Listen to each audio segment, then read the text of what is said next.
Salut tout le monde, je m'appelle Eddie King et je suis un humoriste.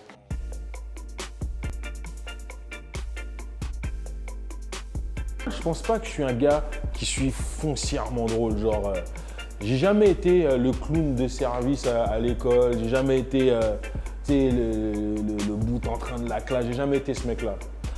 Si le métier d'humoriste n'existait pas, j'en sais rien du tout parce que ce serait vraiment quelque chose de triste. Hein. Je pense que je serais un psychologue. Parce qu'il y aurait trop de gens qui voudraient se suicider si l'humour n'existait pas ou si les humoristes n'existaient pas. Bel accomplissement à ce jour en tant qu'humoriste. Je pense que le show le plus impressionnant que j'ai fait, c'était juste avant de sortir mon one-man show. C'était un show sur lequel j'étais, qui était sur la place des Arts, devant environ 100 000 personnes. Mais quand tu arrives sur la scène et que tu vois le raz-de-marée de gens que tu dois faire rire en même temps, tu es comme wow, ok, c'est quelque chose.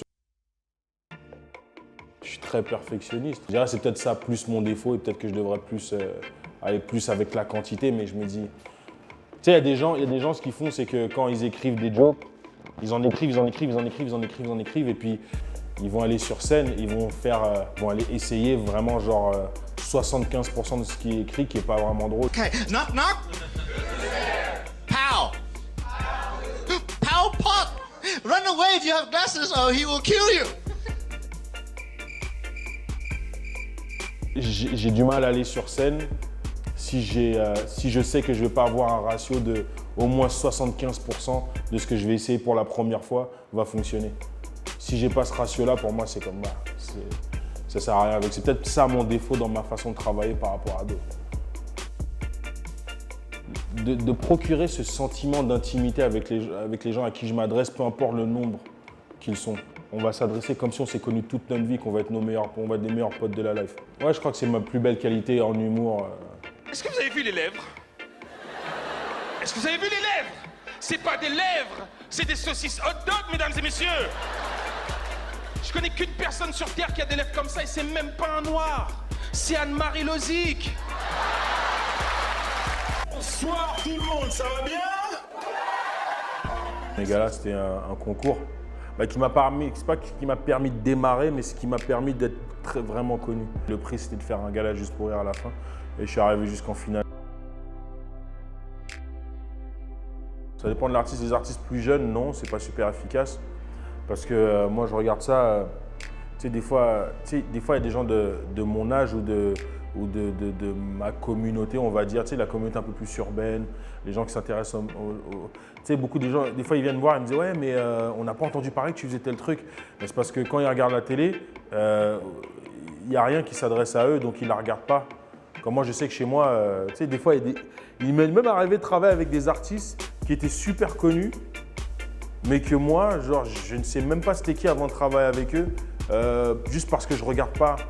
Et les gens qui sont comme moi ne regardent pas non plus les médias conventionnels du Québec. Exemple, j'ai un de mes collègues, François Bellefeuille, ça m'a pris du temps à me rendre compte l'ascension qu'il a pris, juste parce que moi, je le connaissais juste à cause du métier qu'on fait et qu'on se croisait sur la scène. Mais quand tu regardes ça, maintenant, tu regardes les chiffres des ventes qu'il fait, mais tu te dis, mais le mec, c'est une superstar, tu vois. Mais juste parce que la télé ne s'adresse pas aux gens comme moi et les gens de ma génération et les gens qui sont un peu issus du même milieu, ça ne s'adresse pas. C'est plus Internet qu'on va avoir. Je ne sais pas si ça a changé, mais c'est sûr que la game en tant que telle, elle a changé. Déjà, ça a pris une autre définition.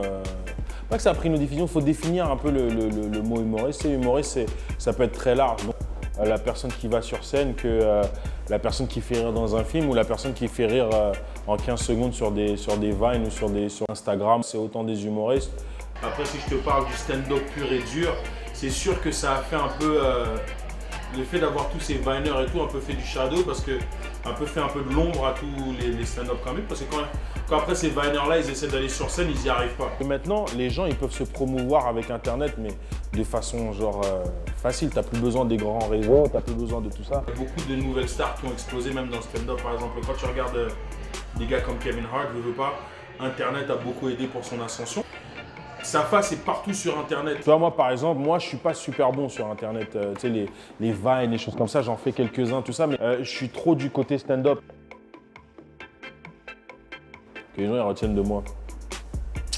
Tu vois, chaque humoriste, il a sa propre voix, son propre style à lui, mais il faut qu'il soit original, il faut que ce qu'il livre, il n'y a que lui qui puisse le livrer. Et moi, la seule manière que j'ai trouvé de le faire, c'est vraiment en faisant vraiment beaucoup d'introspection sur ce que je vis, sur ce qui me fait chier, ce qui me fait peur. Tu vois, toutes mes insécurités, ces choses-là, ben, ça, je les remets sur scène et c'est ça qui m'inspire. Et parce que ces choses-là, il n'y a que moi qui peux les vivre. C'est sûr que mon but en faisant ce métier-là, c'est que j'aimerais ça, que mon humour amène quelque chose à ce métier-là. Que genre quand on parle de moi, on dit ah ouais, c'est celui-là que ce que lui a fait, personne ne l'a fait auparavant. Et depuis que lui l'a fait, il a mis un nouveau standard, tu vois. C'est ce que j'aimerais et c'est ce que je me tue à faire, quoi.